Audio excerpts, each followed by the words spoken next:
You're listening to the TV Obsessive channel, presented by TVObsessive.com.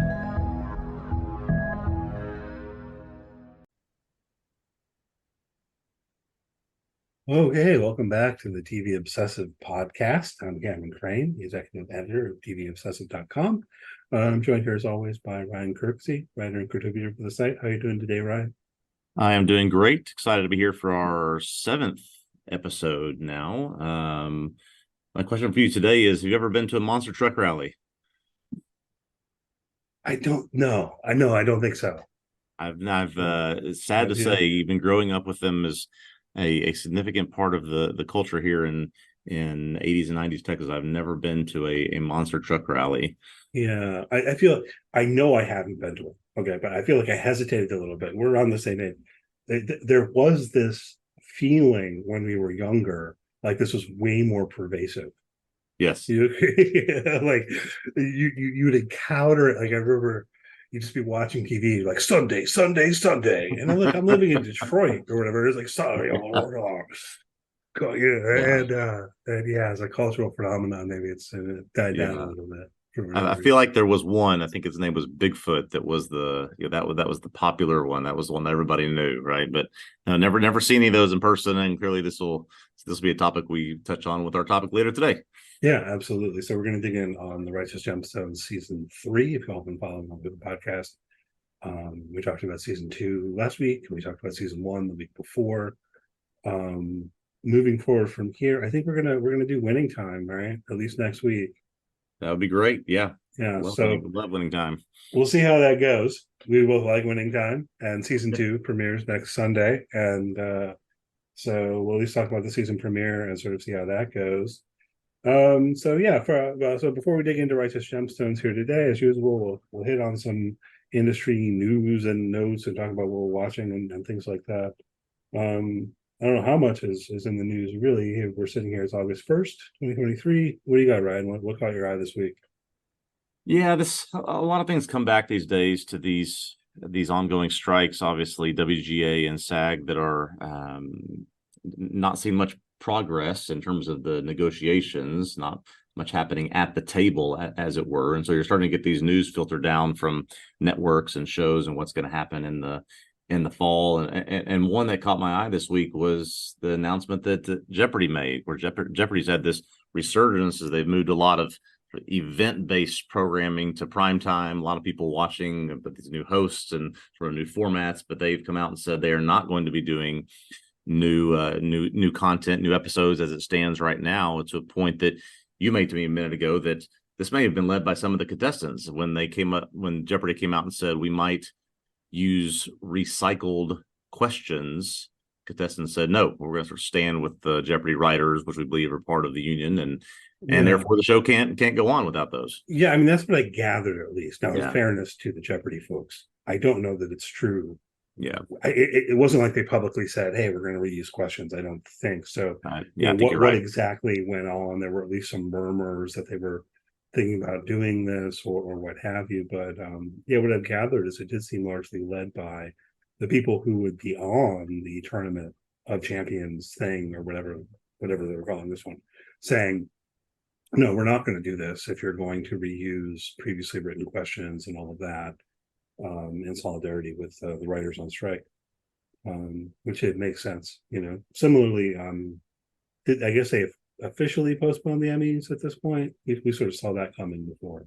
I did say that officially was announced. The Emmys have been postponed. So really it's anything that employs these writers part of the WGA, whereas some game shows, Emmys, there were plans to have some original content in the fall. That was probably going to be mostly reality TV, game shows, and sports. That list is dwindling now with the announcement of these two things. Yeah, I mean, with the Emmys, I think it's mostly the actors, right? Right. Because like if per the strike rules, the actors would not be able to attend the Emmys. So you can have an Emmy ceremony and put it on TV with no actors. Like in theory you could, but who wants to Yeah. watch that? I guess. I mean, that one is kind of depressing to me insofar as that was planned for September.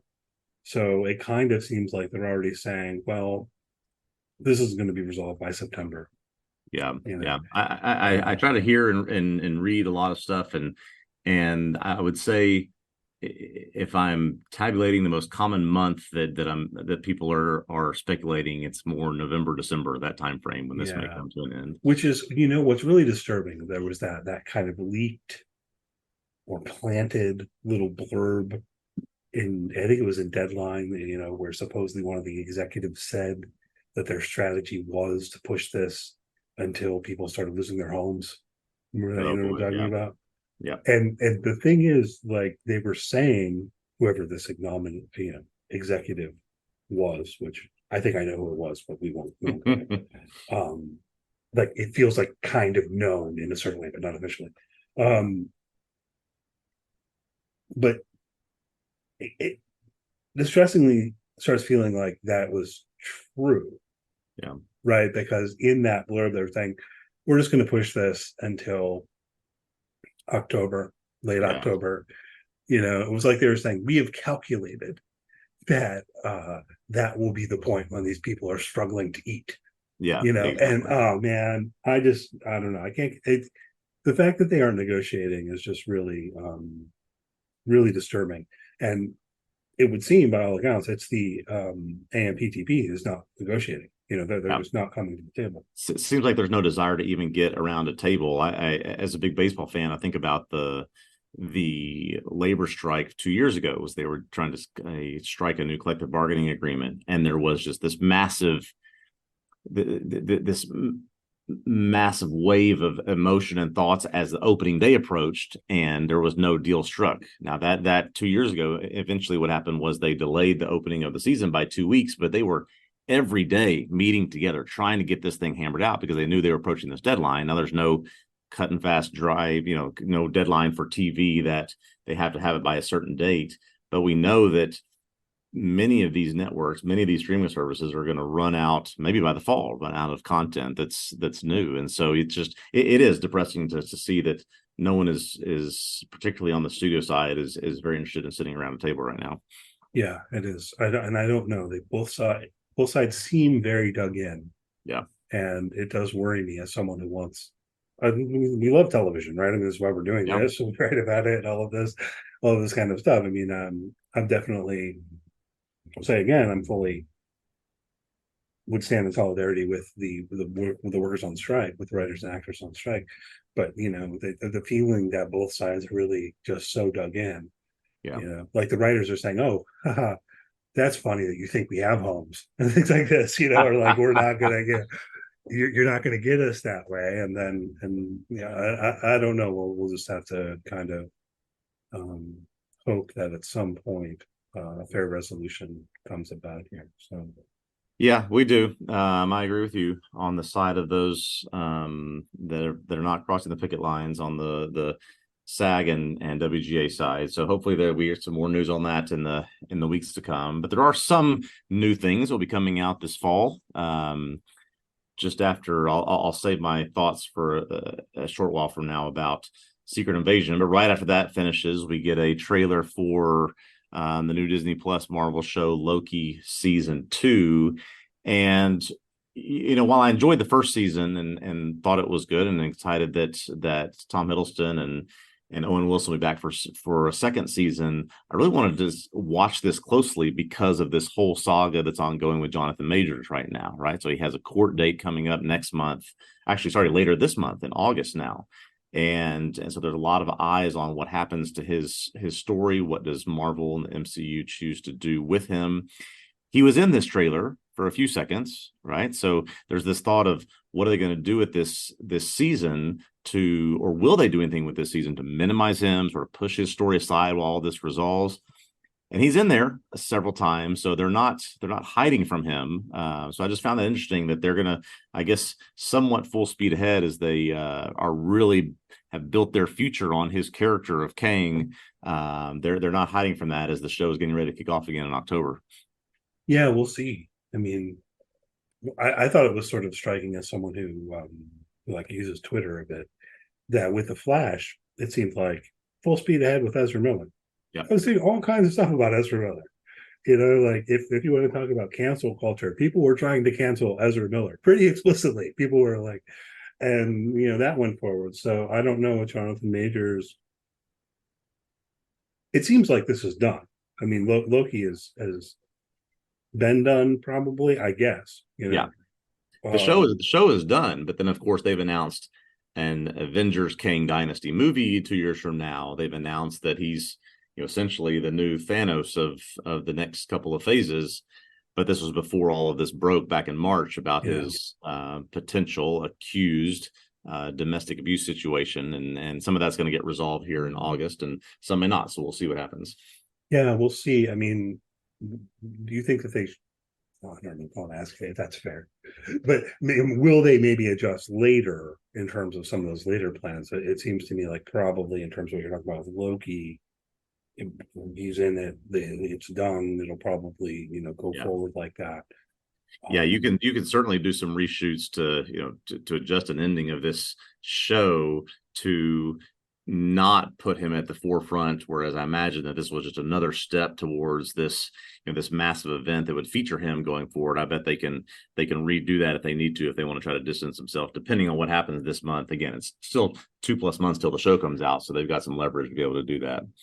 Yeah, man, you just got to be putting all this stuff together, because it's like, well, the actors are on strike, so they can't do that's what do they call it again, ADP or whatever. So sometimes they re-record lines. Right. That's one thing that they can't do. Yeah. And then of course you have the one of the issues in the strike is the use of so-called AI and things like this. So you could actually see them adjusting what he says and just like making the computer manipulated version. I don't know, man. Yeah. Anyway, it was a good, maybe the best, for whatever bar you want to set, best Disney Plus MCU show.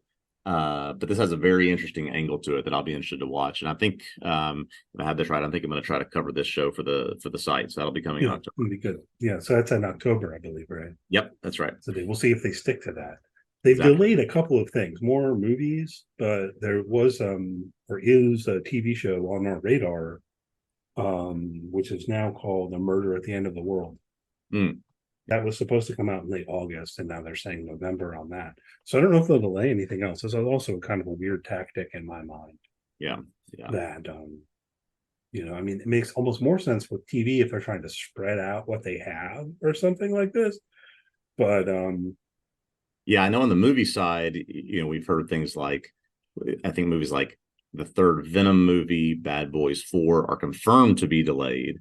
A lot of this is because those are scheduled to come out in the fall, and they can't do the marketing without the people associated with it, and so they're pushing those. But some are still up in the air, like the second Dune movie, Craven, which is another Marvel property that's scheduled for October. So it really just depends on if there's any progress over these next few months.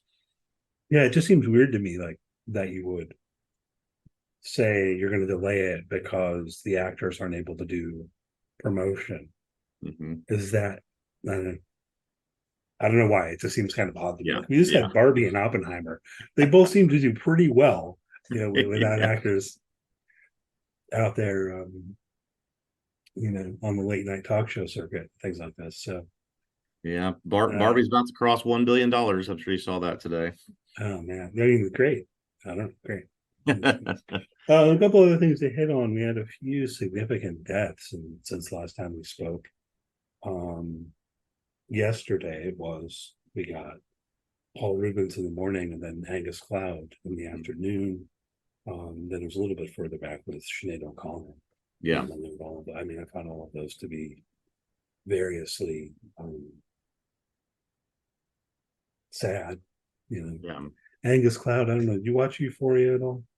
I was going to ask you the same thing. I've never seen an episode of Euphoria. I don't know if that's just not meant for me, or if it's just not my cup of tea. But yeah, I will say, Ryan, to the extent that I know you, it might not be for you. Because I'm not sure it's for me either. I actually did write on the second season for the site, and I don't know. It's a mixed bag. Without going too far down some kind of tangent there, this is where I know Angus Cloud from. His Fezco in the show, and I always found to be just an incredible bright spot in the show. And plus, now it's 25 years old. Yeah. Um, The statement that I saw said that, again, not discussing anything about cause of death, but a few weeks ago he buried his own father, and that really hit him emotionally and mentally and physically, and there could be some things that resulted from that. That was the statement that his family put out. yeah, I mean, I could see that. I mean, Yeah, you and I being middle-aged men, I think that the Paul Rubens and Sinead O'Connor resonate much more with, some things from our youth and what we remember about sort of their significance back 30 plus years ago.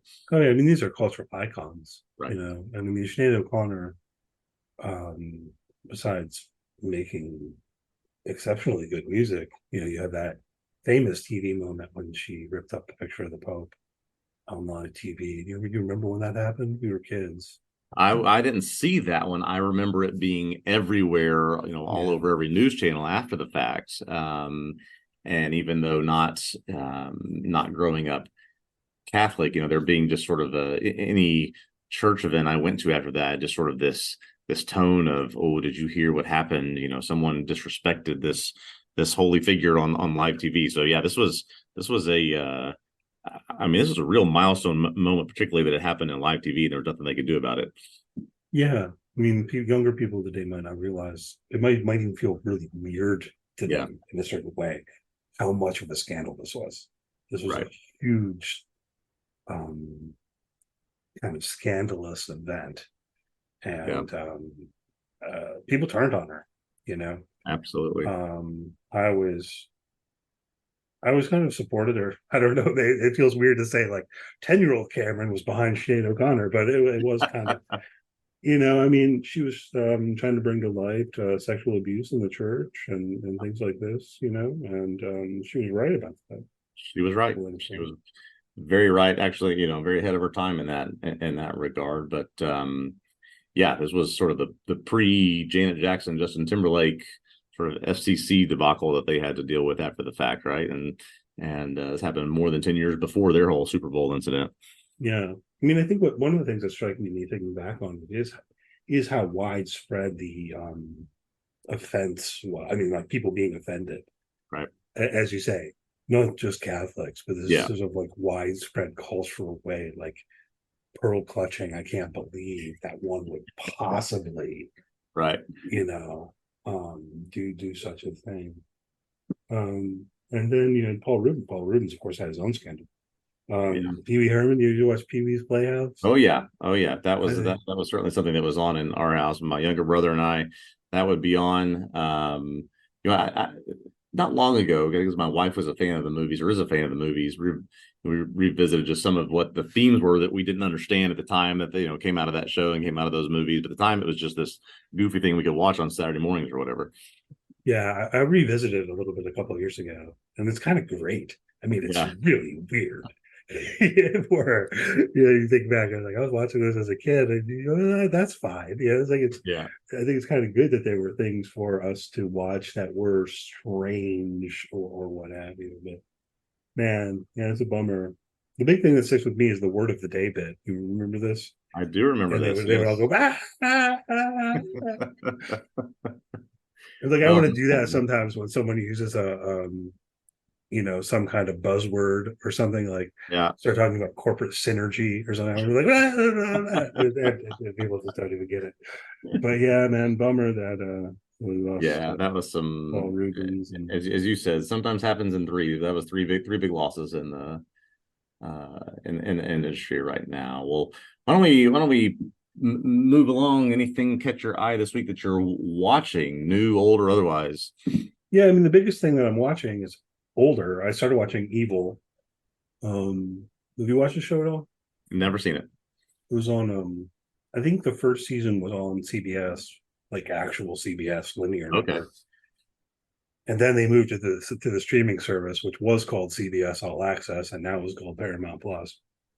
Make it nice and convoluted for us.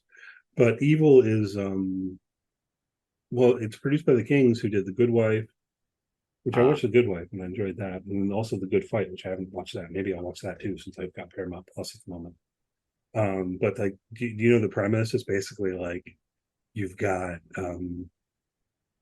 the Catholic Church investigating supposed cases of demonic possession and things like Ah, this. okay, okay. And then well, she's basically the lead, I think. Is she, she's like a forensic psychologist. You've actually got two skeptics. It's like you've got the one guy who's training to be a priest, played by Mike Coulter, and then you've got the rest of the team to be like the kind of skeptics. So Asif Mandi's like looking into are there physical causes, I don't know. So it's kind of cool. I enjoy things like this. It's got that kind of case of the week, That's what I was just going to X-Files ask. sort of thing. Yeah, that's what it sounds like. But Interesting. with that religious kind of, overtone to it of is this person possessed by demons Yeah, or schizophrenic, But I mean, I see. I think they handle it with enough sensitivity, I guess, on the mental illness front. Yeah. So Okay. When did that first come out? Do you have any idea? I think it was 2019. Okay. I So, think okay. season one was in 2019, and then it was delayed, as so many things were. And then it was like I think it was like season two was in 2021 and season three was in 2022. So now it'll probably be delayed again. Yeah. Yeah. Right. Okay. What about you? What have you been watching? Well, I did finish finish Secret Invasion last week. I won't spend too much time on that. Just my 2,500 plus words of how I feel about that show are up on the site right now. If you want to go to tvobsessive.com Yeah. and read there. The one thing I'll say is I've been listening and reading about some discourse for this show. When you've lost the hardcores, then you've got a problem. And I think that this show turned off a lot of the hardcores from where the MCU is going or what they're trying to do. So more thoughts on that. I won't go into full detail, but that's something that recently finished on my Yeah, screen. people can go read your article. I mean, spoiler alert, Ryan didn't like it. Yeah, I'm not an um outlier there, no. you say you're like they lost the hardcore fans like me. That's basically Like what you me. were just Yeah, saying, right? I am Yeah, the embodiment of the hardcore fan, and yeah. so I'll hopefully much more elegantly and full of detail is up on the site how I feel about it. But Yeah. yeah, Maybe it's some people will not disagree, great. but I have not seen anyone defending it. Yeah, I've not encountered anyone saying, "Oh, this was actually good," yeah. which There is are Olivia Colman's role. I thought she did a very good job. Kingsley Ben-Adir as the villain was his performance was good, but you just even some good performances can't save what is a really, I think, almost meaningless plot and does not drive anything forward. So and Ben Mendelsohn was in this, right? Ben Mendelsohn is Let me ask you, that's 'cause right. I He have not was watched good. Secret Invasion, so Yeah. I'm just curious. Did they ever take the opportunity to make a little joke about him playing Spider-Man? No. Yeah, Never once, never once. that's a Barry reference. Remember that Yeah, Barry? Yeah, that Barry. that's right. He was underused in this season. So all of these things are things I touch on in the piece. If you want to go see full thoughts on it, but gonna put that one out of sight and out of mind and move on. Like a good MCU fan that I am. But one thing I have been excited about, and boy, I wish it were August 2nd already. We're filming this or we're recording this on August 1st. Is I've gotten hooked on this show Hijack on Apple TV Plus. This is the Idris Elba takes place on a plane that's, spoiler alert, been hijacked. Really? Okay. Yeah.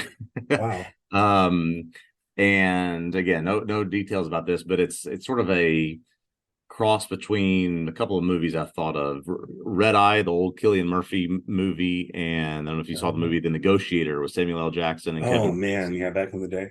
Put those two Yeah. movies together, and that's what you got here with this show. It is a fascinating thriller, really great pace, lots of different places it jumps to. And 6 of the 7 episodes have come out at the time of this that we're recording. 7th and final episode of this season airs Wednesday, August 2nd, and I found it to be fantastic. Cool. Yeah, and that was on my radar. I haven't checked it out. I like Idris Elba. You ever watch Luther? I did see some of Luther. Yes, I yes, think they kept making Luther stuff, and I'm behind. But I don't know. I thought the first season of Luther was brilliant. And then I think I watched more than that, and I thought I wasn't quite as into it as I had been. I mean, it's yeah. also one of these weird ones. Weird because I'm an American, where it's a British show and it'd be like the season is 3 90-minute episodes. Yeah, which always kind of feels a little bit Yeah, odd to the me. But Sherlock Holmes model as well, right? yeah, I mean, I feel it's a very British thing to do Yeah, this. Like I tried watching. I struggle with it a little bit. I tried watching Wire in the Blood at one point. You ever watch that? never know. It's the same kind of thing. This is like an institution. I don't know if they're still making it for sure or not, but people started telling me it was really good. And I was like, well, I'll check it out. And it's like each episode is 90 minutes and there's 3 episodes in the season. This doesn't feel like watching TV to me. Yeah, It feels like watching films, which is yeah. like that's fine. But um anyhow, you said you started watching Justified, City Just Prime Evil. I have watched the first episode. I'm hoping you and I can talk about this more in the future, but certainly the first episode hooked me for a couple of different reasons. Won't go into any spoilers there, but I know this has been uh, a very strong critical show and something that's gotten a lot of eyeballs recently. So I'm excited. I think there's at least 4 or 5 more episodes out right now. I think episode 4 comes out tonight, actually. Okay. Yeah, I'm writing on this week to week if people are interested in going and reading recaps. So definitely seen. One thing that didn't make it in there, I'll ask you. I'm just curious. What do you think of his daughter? Good question. So we see in the first episode we have just a few minutes of the daughter, and it's almost like in the first our first interaction with her, I really didn't like her, and at the end of the episode, I really started to fall in love with her. I thought that she was really quirky, little, real plucky. Is sort of a good foil to kind of the hardline Raylan Givens character. So through one episode, I kind of have already made a little bit of a 180 just in the few minutes we've seen of her. And to not give anything away, I was what was looked like it was going to be a plot point of something that was happening with her. I'm glad that did not happen, so that we should be able to see more of her. So I guess we do see more of Hmm. her in the episodes to come. Yeah, I mean, I won't get into spoiler territory either. You're aware this is Timothy Oliphant's the actual daughter. Oh, that's his real daughter. Okay. Yeah, and so I mean, I don't know. I've been a little bit unsure about Willa, and intentionally, I don't want to. I kind of intentionally decided not to be hard on her in the articles. I didn't want to use the phrase "nepo baby" or something, Yeah. which came to mind. Yeah, Vivian Oliphant. So I mean, I don't know. From a detached point of view, I think it is kind of cool because it fits with the timeline. You had Willa in the end of the original series, and so then now they're doing it, and they've got Timothy's real daughter Vivian playing Raylan's daughter William. I mean, it's kind of cool, but yeah, I get. I've also had, I guess, the mixed feelings that you're talking about in certain moments where I think she's kind of annoying or something Yeah. like that, and then other moments that it's like, oh no, this actually maybe it does work, and yeah, I don't want to rag Yeah. on her, but I was curious what you thought. I'll check back in with you after I catch up and let you know my fuller thoughts on that. All right, well, you want to get to the Righteous Gemstones? I would love to. I'd love to talk about this third season. Okay, so as always, take a brief pause here, and on the other side, we're going to dig in with all spoilers on the table for the entirety of the Righteous Gemstones season 3. The season finale aired at the time of this recording just a couple nights ago. So if you haven't had a chance to watch it yet, maybe go watch it. If you want to listen to this, even though you've never seen the show at all, you're of course free to do so. Everyone's free. But there will be spoilers, all plot points potentially on the table on the other side of the break. And we'll start that now.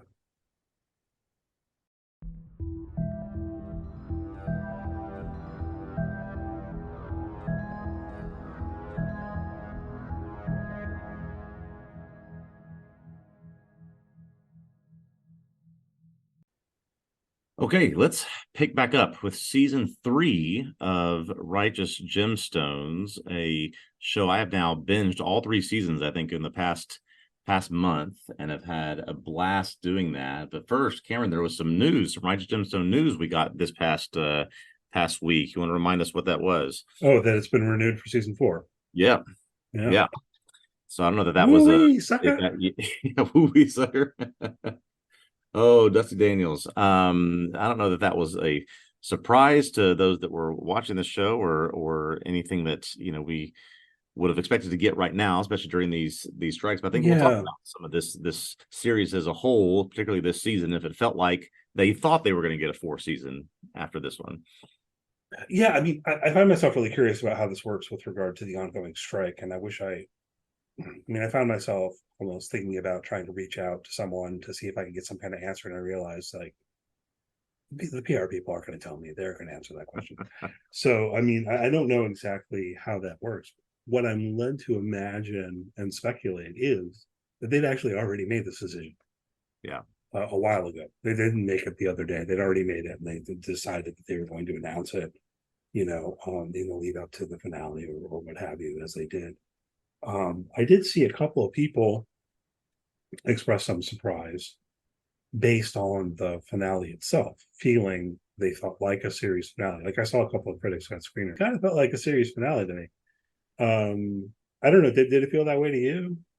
It did, and I think that my actual immediate thought, so I had seen, trying to think of the timeline. The timeline was the season 4 announcement came before the finale came out, which I think made me feel even more once I saw season 3 end, that, oh, this is an ending that, I know Danny McBride doesn't like cliffhangers. He likes things to exist on their own, but this really could have been, if they didn't know when they started putting this script together and filming this really could have been a series finale. Tied up, nice little bow, some Amy Lee there watching the family. Very classic, feel good ending that could have been a finale there. Yeah, I definitely think it could have been. I mean, I guess I know in the background of this, at least my understanding is based on previous interviews and things like this, that McBride et al., Jody Hill, and so on and so on, that they want to keep this going. They have in mind multiple seasons, many seasons. I've kind of gathered that. So from that point of view, I don't think it's at all surprising, because I think they want to keep making more. I think they feel like they have the ideas to make more. I don't know how much more. At the same time, I mean, you're right. It could well end here. And so I don't know. If you think about each of the 3 seasons, they've each been fairly self-contained. Yep. So I don't know if they have this ethos. I remember this being said about Mad Men. I seem to recall Matthew Weiner saying something like this about Mad Men at one point, that with each season of Mad Men, in writing the show, one of their rules was that they would be happy with this being the end of the show. Like, that would be okay. Like, Yeah. they had more story. They wanted to make more, Yeah. but that it would be okay. And that was one thing they aimed for. I remember our conversation from a couple weeks ago, and I went to sort of look back at the details from each of the 3 finales we've had now. And I remember us talking 2 weeks ago about the season 1 finale, when Uncle Baby Billy, Walton Goggins, is struck by lightning, and he starts sort of doing this revival movement as the lightning preacher, the preacher back from the dead. We thought, oh, is he going to sort of start this thing as a rivalry to the Gemstone family in season 2? And basically nothing happened with that. That went nowhere. We got this completely different storyline with this background and family piece from Uncle Baby Billy and Aunt Tiffany in season 2. And so even what seemed like it would be a through line didn't carry over. I think that they want each of these to be very self-contained, and I sort of picked up on that on each of the 3 seasons. Yeah, I do wonder with season 1, though, if they would have carried that forward more, if not for the production delays. I don't have an answer to this. Like, we'd have to you have to ask Danny McBride or Jody Hill or something like that. But I wonder about that, because season 1 was in 2019, right, and season 2 wasn't until 2022, because of the production delays. weight of the pandemic. And there's a nebulous feeling that something like that amount of time has passed in the narrative of the show also. I think they don't address it directly, but the kids are older. It kind of feels like some indeterminate amount of time has passed, you know?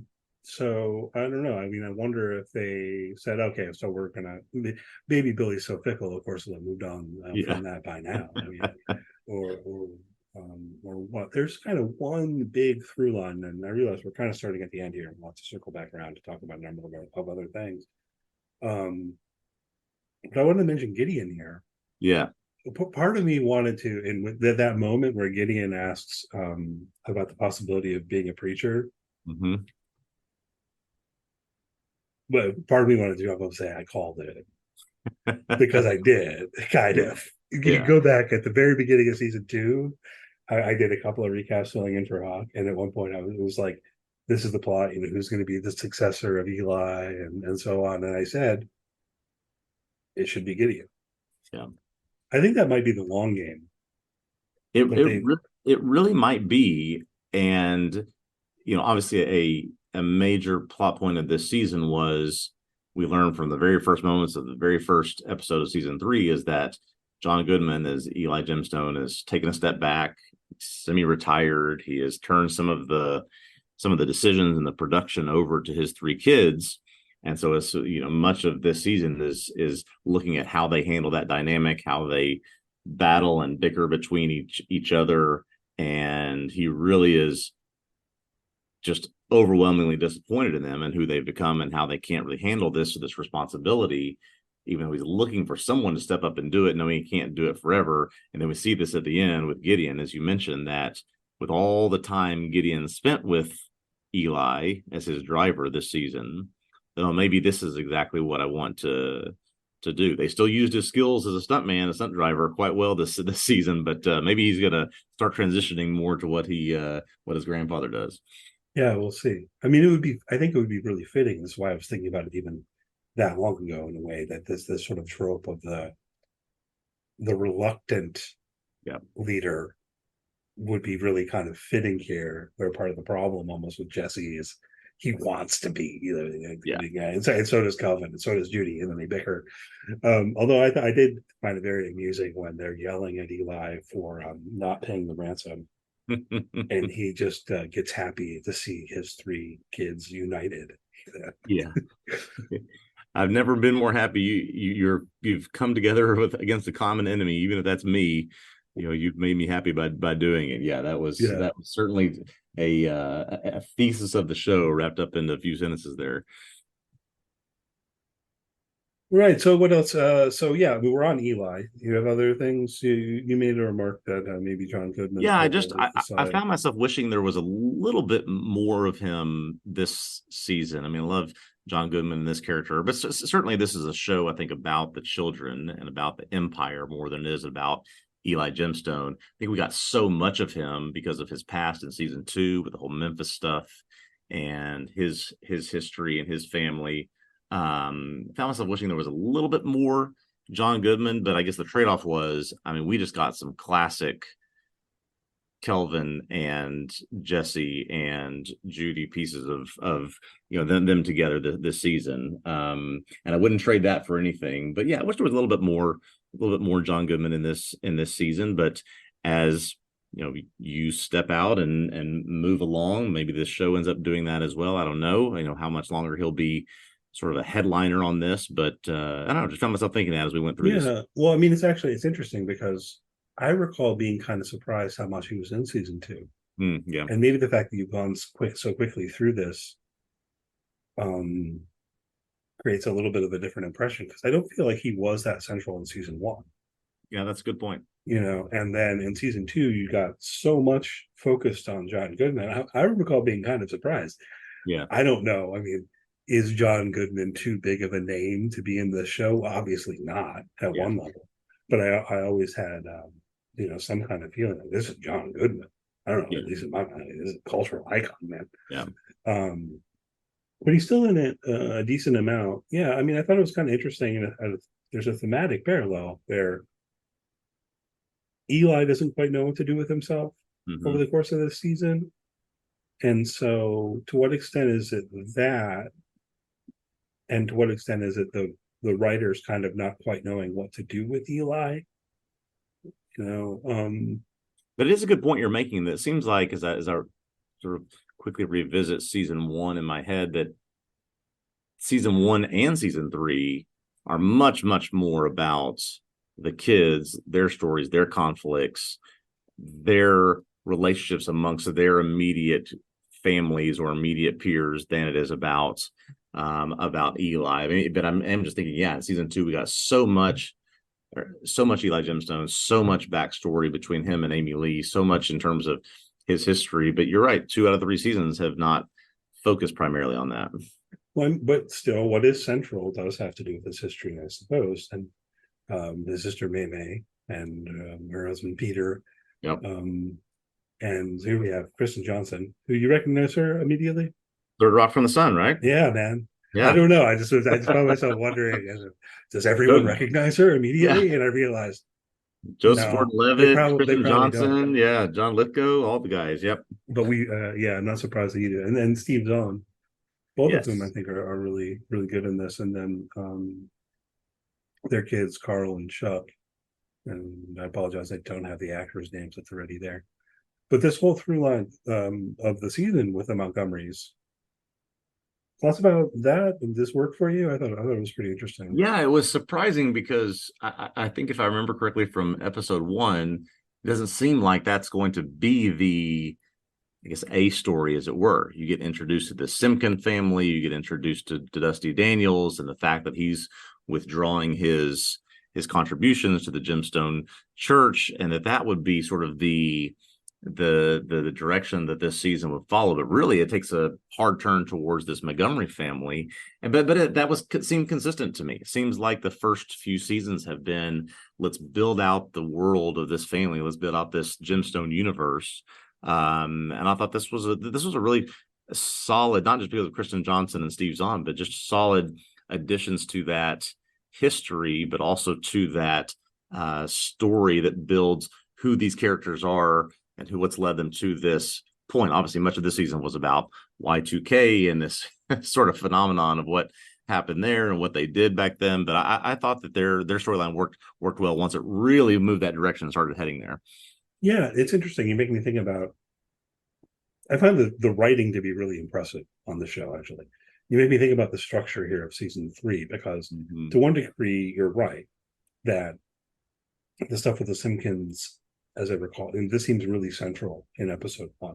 Yes. I think the very beginning is a bit with May May confronting Amy Lee at the monster truck rally and things That's like right. this. So like, what is the main story? It ends up kind of being both. What happens over the course of the season is the stuff with the Simpkins gets shoved all the way in the background. Like, you might almost forget about it. Yeah. Yeah. I was talking to a couple of people after episode 7 about wait, there's 2 more episodes. Like, what are they going to do? Episode 7 could have been the season finale. You just like tack on 30 seconds of the ATF arresting Peter's group or something like this. Right. But no, so I was like, okay, what are they going to do? And I mean, I recall having the conversation. I was like, well, there's all that stuff about Dusty Daniels and the Simpkins. Yeah. Yeah. It was weird to me because there may have been 4 or 5 episodes where, beyond just some confrontations at the Cape and Pistol Society, that whole group or that whole story was completely removed from the plot. Yeah. It was just the very beginning, very end, and then put it together that way. So you might almost forget about it. Yeah. But they did this brilliant thing where, maybe if we'd sat down and thought really hard and did our best to play the game of predicting what was going to happen, we could have foreseen some of this, which I don't much like that game. But I find it's, I still didn't see it coming somehow. It makes all the sense in the world that that would come together with the storyline of Uncle Baby Billy's Bible bunkers. It makes all the sense in the world. You have these 2 things hanging out there, right? Through the course of the season, they're just kind of largely in the background, or as you say, some episodes just don't even address either one at all. Right.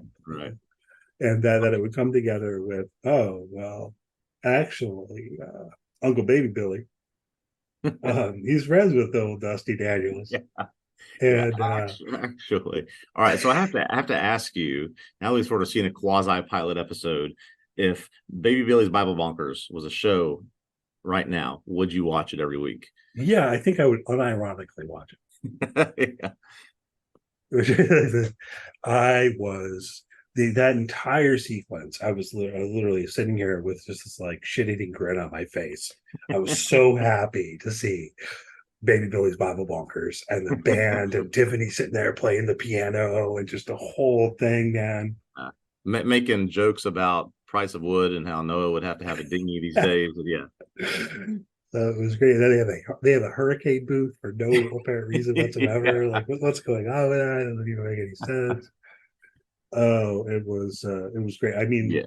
I hope we get more of it, but I don't know that it'll be as featured ever again. Yeah, listen, that's a show we need. We need these days, right? So we got plenty of people, I'm sure, that would volunteer to jump on that. That's the show we need during the strike is Baby Billy's Bible Bunkers. But we can't, right? Because if Baby Billy's not a real person. It's just Paul right. Goggins playing the character of Baby Billy, and the actors are on strike, and so you know. But I mean, this is almost surprising that I've never encountered a real world version of this. Maybe there is one.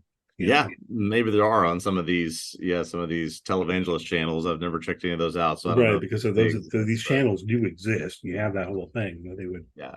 It Now, seems like such an obvious idea for a game show. I will say, growing up, we talked about this a little bit last week. At the church I went to when we were early teenagers, every year we went to the Bible Bowl. This is not the Super Bowl. This is the Bible Bowl, right? Where we studied potential questions like we were going to go on Jeopardy for 6 months in advance, and we had matching clothes, and we had all the things, and we would go compete. Right? This is exactly what Christians should do: is go compete against one another for who knows the Bible better. Right? So we would go and take home our trophies from the Bible Bowl every year. So there's some competition out there if you want to find it. I'm sure it still exists. How many of the questions did you know?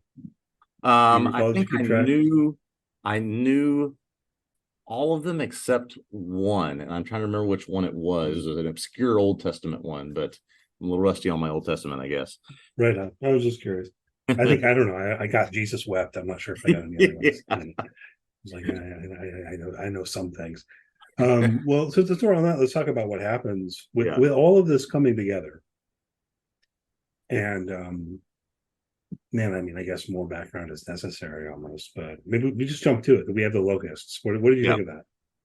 Yeah, so I mean, obviously, literally biblical with the plague of locusts coming through this game show and causing I guess this climax of tension and emotion where this family has been so fractured and broken apart, and this event brings them together. It was interesting to me that this is an actual biblical thing it was what forces them to come together. Not just Baby Billy's Bible Bonkers being a biblical thing, but this actual plague of something that, if you don't protect one another, this thing is going to destroy you even more than you already have. So it was an interesting allegory, interesting metaphor. But this family needed something after the fracture of Eli not paying the ransom that would bring them back together.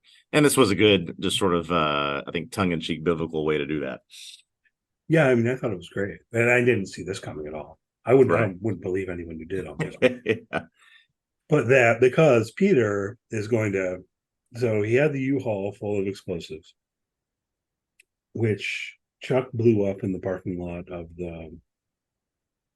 I want to say Save-A-Lot for some reason. I don't know if you know what the brand of the grocery store was. Which I do feel the need to mention the timing of that. I thought was perfect. I hesitate to say it was funny, the explosion, but it was like perfect comedic timing. You know what I mean? Yeah. Oh, in terms of the reaction of people when he's walking through the store and that goes off. Yeah. Like he's walking through, he's used the coin star, and just like the timing of it was perfect comedic timing, although I don't know that I laughed, I don't know. Funny, but then he's got the Smutbusters van. The hilarious Smutbuster. And then okay. We'll return to Calvin and Keith in a moment. Okay. But he's gonna blow it up with that. But then you have the locusts, which of course Peter and May interpret as God intervening. Yeah. which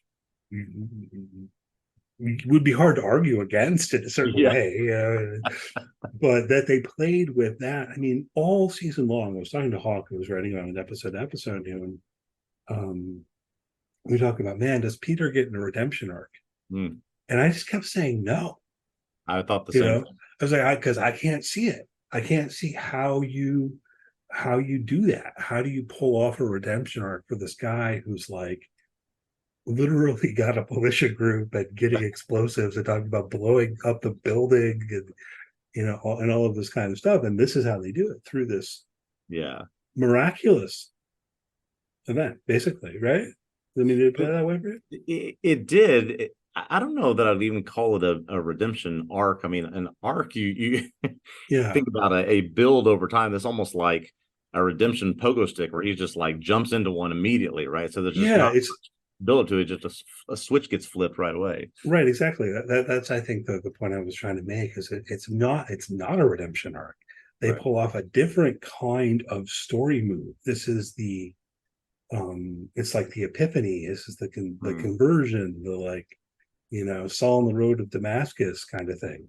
Does Yeah. that seem like a fair? I don't know if that's a fair comparison. Yeah, no, that's actually a very fair comparison. Something that is an immediate moment that causes a trigger in you to change who you were, just like as you said, Saul into Paul. And so, what is Peter going to be now? Looks like, but from that last scene when we get some real good shots of the Redeemer in action, that he's been accepted now again as part of this family.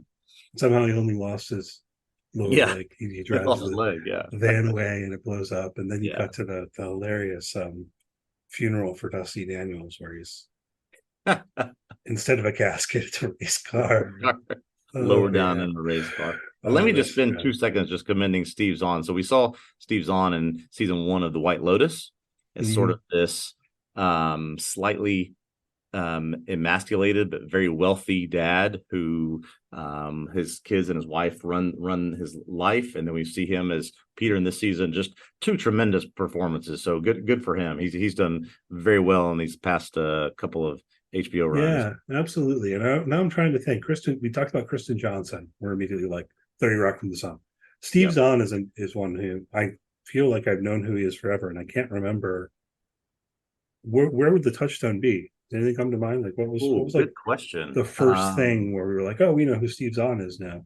I feel like I know him much more from movies than from TV, but I can't think of one that jumps to mind. I'd be curious if I just, all right, I'm gonna do this while we're talking. So all right, we're gonna look at IMDb or something. If I pull up IMDb and I pull up Steve Zahn, what's gonna be the first thing that's on his bio? Well, yeah, this is a fun game. Let's see.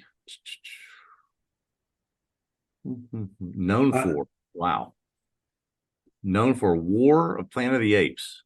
Well, I mean, we gotta go back to like the 90s, man. Yeah, all right. So known for Joyride, the Paul Walker joint, where I think Steve Zahn was the bad guy in that movie. Also known for Rescue Dawn, Sahara. Yeah, just none of these are registering. Like, where have I really come to love this guy? Let's see what I got. I wasn't going to pull it up too, but Out of Sight, Crimson Tide, Reality Bites. I saw him in Reality Bites. Oh, Reality Bites. Yeah, that might be it. He's in 1 episode of Friends. You've Got Mail. So he's been in some huge things before. Yeah, I don't think he was like a main character in a lot of these. No, he wasn't. He really wasn't. You know what I think it might have been for me is this one, Happy Texas. Oh, I remember Happy Texas. Yeah, I saw that a long time ago. I think that might have been where he really started getting on my radar. There's a lot of stuff in The Object of My Affection. This is another thing I'm gathering, though. You look at this list, he was just in a lot of stuff.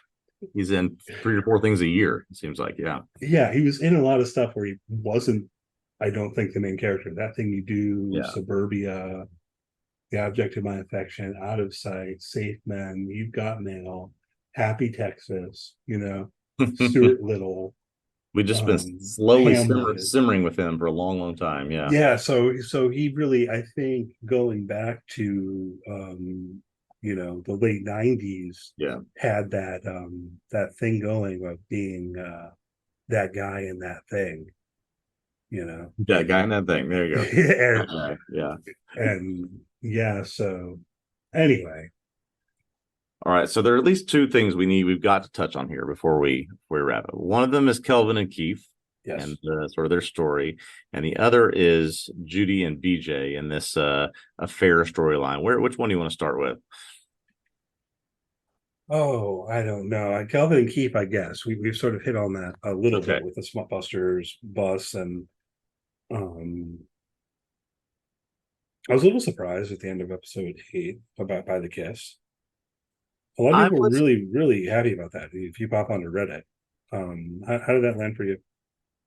I I'm mixed because I mean, great. I love the relationship. That part I think is unimpeachable for me. But I sort of liked the subtleness of how they had this relationship without telling you that they had this or showed you that they had this relationship. I always found it to be funny. I found it to be just sort of one of the real I think interesting ways how they would write the relationship without just the natural things you would do with someone that you're in a relationship with.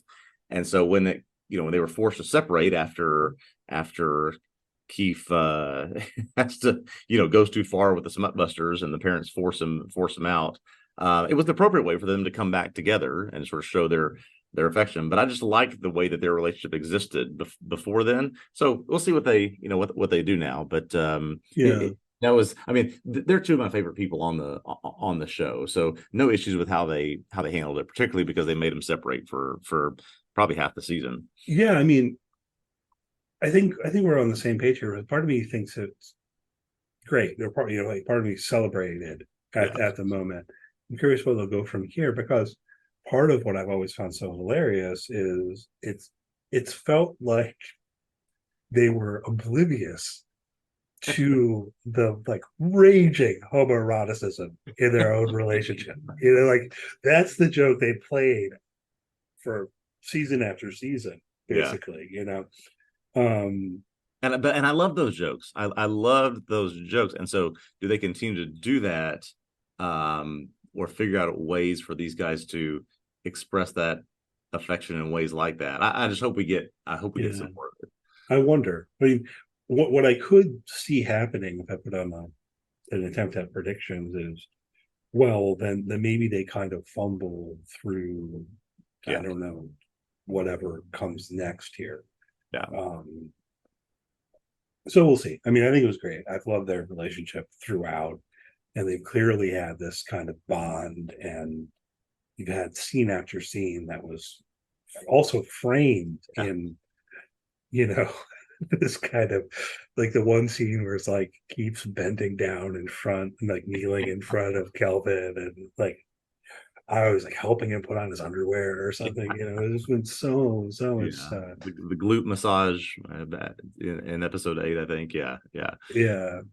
So it's great. We'll see where they go Yeah, with I think that. that's where I'm left with is I thought it was fantastic. I am curious to see where they take it. Can they continue to make it an awkward love story that with everyone can continue to appreciate? Yeah. Yeah, I think so. I believe in the writers here. There's pitfalls along this. Yeah. I don't know. Yeah, I can see the pitfalls. Right? Like they having a running arc of two guys who are sexually attracted to one another but refusing to accept their own Yep. sexuality or whatever. Like there are pitfalls, Yep. but I think they can pull it off well. So hopefully they do. Um, so we've got BJ and Judy and the naked fight. Yeah. It was, oh yeah, we haven't hit on this whole arc, right? So we got the whole Yeah. season arc. So let me just say, I presume if you're listening to this right now, you've watched season 3. You're interested in watching season 3. I mean, this love triangle and what was put together and what was put on film because of this this relationship between these three people was just extraordinary. I mean, let's just jump right to the naked fight. So just as a refresher, Judy and Steven, the guitarist for the church band, have a no sex affair while they're out on tour. And Steven wants it to continue when they get back. Judy does not. BJ finds out about it, so trains with Jesse to go, be this tough guy and go beat up Steven. He goes to do that. Mid pleasuring himself, so BJ walks in on Steven, and they proceed to have a fight where one of them is completely naked. And you've sent me, now I never thought in my life I would read a 6,000 word piece on Vulture about the making of this naked fight, but it's just phenomenal. It was phenomenally written, phenomenally acted, and I mean, it was incredible. Yeah, you read it was I think that was Roxana Hadidi who did it. And it was great, that they this like in-depth history. People should go read this if they haven't. Maybe we'll throw the link in the episode description or something like that. But that the extent to which it was planned, and I guess they changed their mind about exactly how it would end. Yeah. And decided that, like, I think originally they had BJ losing, and then they decided it would be better, by which I mean worse, if BJ won, but but that's awful. I thought this was hilarious. I recall I asked you what you thought about this when you got to it, and you told me you were watching this episode on a plane. That sounds hilarious. Yes. So let me just say, I downloaded this episode and the one right after to watch on a plane. I do not recommend watching this episode when you're on a plane in a middle seat in between, your spouse and someone that you don't know, because you're having to constantly hide what you're watching. Yeah, I mean, just like go to Starbucks. That's what you do. Whatever you do, watch it in public. No, I'm kidding. That's wild. I mean, this whole, we've talked in the last two seasons about this sort of prudish, just no balls guy in BJ, and sort of his arc to try to become accepted, try to become part of this family, try to become someone that they are willing to accept, and then to have this power. And what does he now choose to do with that power? Right? Well, he chooses to try to become literally powerful and go confront this guy, literally grasp the power in the relationship and threaten to Judy that he's going to move out. But I mean, if they broke up, I don't know if I would continue watching the show, frankly. I mean, they're so good, right? That you just knew it had to come back together. But it was so well done that it just was, I guess, the C story in the plot throughout the season, but was just my favorite part of it. Yeah, I guess. I mean, it was really great though. I love the bit where Steven butts in as a tennis partner or what have you. Yeah, pickleball. I think pickleball. Oh, was it pickleball? I was about to ask because there's people love to play pickleball. But there's this bit, I don't remember exactly what Steven says even, but he's like trying to make fun of BJ's masculinity. Yes, I love BJ, man, because it's like you get these little bits where he says something like, "No, I'm not, but I don't think that you should talk about our queer brothers and sisters that way anyway," or whatever, But he stands up for himself, really. Exactly. I mean, that's the thing. It's actually kind of sad to see him resort to violence because that's not BJ. That's not BJ. Yeah. That's a lot of it on Jesse. I think one of my favorite lines of the season is Jesse's training him, and he calls Steven a sugary looking motherfucker, and that if you're from the listen to music in the 90s, that'll mean a lot to you. But just, I mean, I think this was really Jesse and his pals goading him on to be somebody he wasn't. Then that got him into some trouble. Yeah, and he does it. And I mean, that then it plays so well because you get the kind of repetition and twist a little bit when he comes home and he's all beaten up and he says, "I hope you like me now." Yeah. To Judy is what that bit, Yeah. Where this was going to be his line, like goes punches Steven, like, "How you like me now?" And I mean, that's another thing where in terms of how the narrative played out meaningfully, I think the fact that then you have Judy Kelvin and Jesse get kidnapped. Yeah. That leads to the resolution. Yeah. Right. Um, and that's hilarious. And we talked about Judy. I don't know, man. You got any favorite Judy quotes? All We're right, gonna I do did. this. I mentioned this last week. I've pulled my three favorite Judy quotes, which maybe we can come across the finish line with these. Okay, let's do it. Now again, Judy, we all know, watch the show. It's hard to find a quote that's not from hers that's not wildly inappropriate, right? So if for some reason your kid is still listening to this nonsense, these are sort of in order my three favorites. Number one is, yeah, well, it is a sculpture, and I got a good price on it because the dick is weird. Right? This is you talking about things outside of her home, and then we know that how much conflict there is between her and Jesse. I like it when Jesse gets in trouble. It makes my bird twitch. That's a good one. And then in season 2, and really a good moment between her and Tiffany, Aunt Tiffany, baby Billy's Tiffany, when she's thinking about leaving. Judy tries to convince her to stay by saying, "Look, I know you may be a backwoods simpleton who scrubs her dresses on tree bark and stinks up the entire house with roadkill stew, but goddamn, I would miss the pitter patter of your filthy ass bare feet, or the way you chew shrimp tails with the ice like an animal. You're family, and the thought of you running away on this bus right now is making my gooch pucker."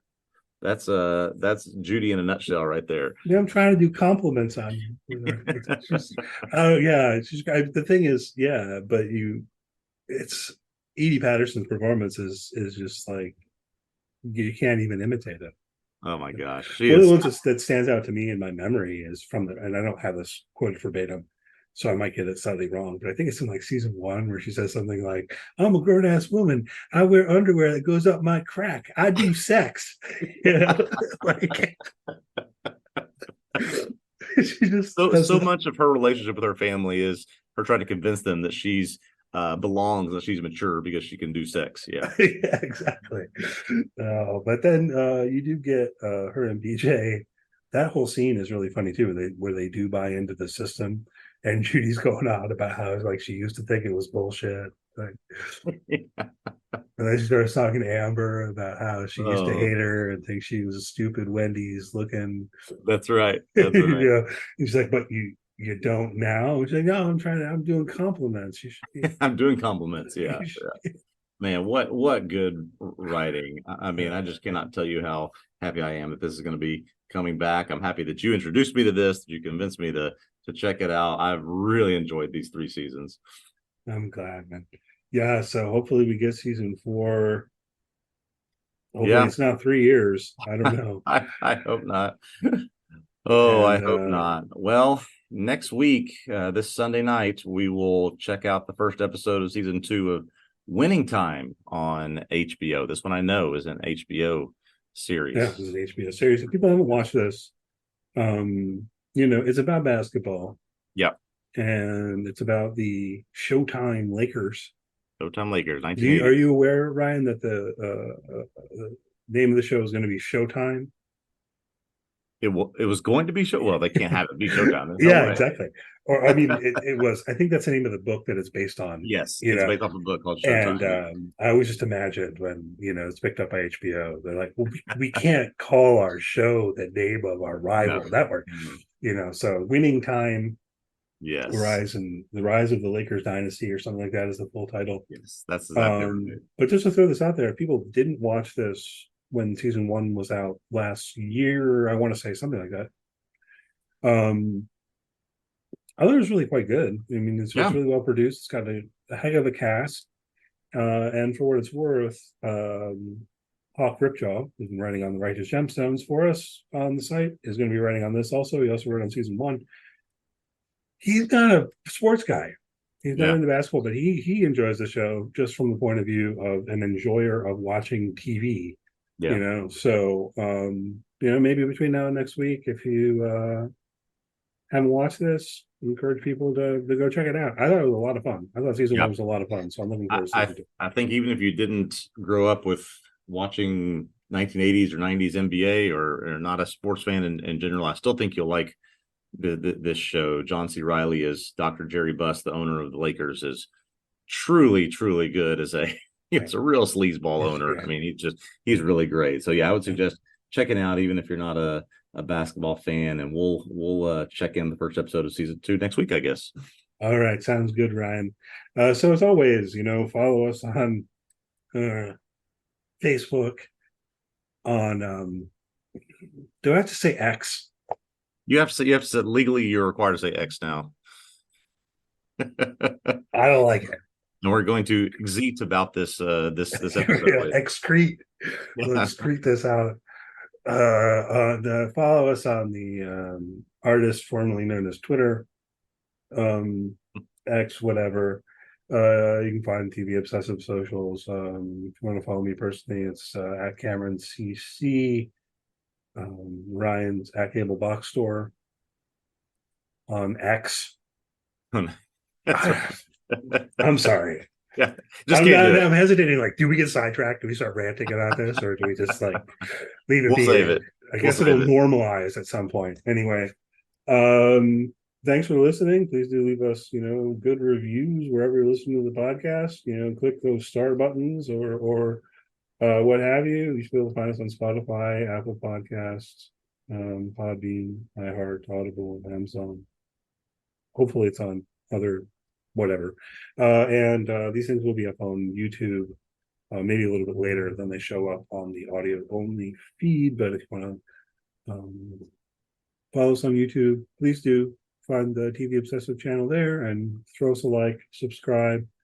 And I think that's about it for this time. Anything else, Ryan? That's it. Let's go jump on Redeemer and get out of here. All right, Redeemer. Oh, there's going to be, I guess, a documentary about the Redeemer truck. Yes, how they built it. Yeah, it's awesome. Yeah, so we will watch that. Okay. See you all next week. Next time.